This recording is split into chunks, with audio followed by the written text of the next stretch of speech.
बारामतीमधील कृषी प्रदर्शनाच्या उद्घाटन कार्यक्रमाला अजित पवार उपस्थित होते। यावेळी केलेल्या भाषणात अजित पवारांनी एक विधान केलं।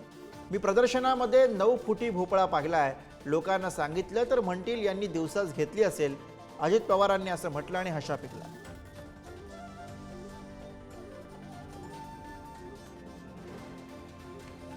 प्रत्यक्षात इथं कशी ह्या जमिनीमध्ये फळं येऊ शकतात, भाजीपाला येऊ शकतो, फुलं येऊ शकतात, काय त्याला वापरलं पाहिजे, कुठलं त्यामध्ये बदल केले पाहिजे, नवीन टेक्निक काय वापरलं पाहिजे।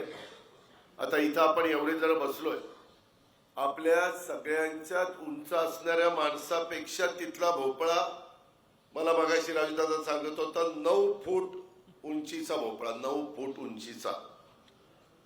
जर कोणी सांगितलं तर ते म्हणतील दुपारी त्याला चढलेली आहे। म्हणजे ही वस्तुस्थिती आहे, ही पाहिली पाहिजे।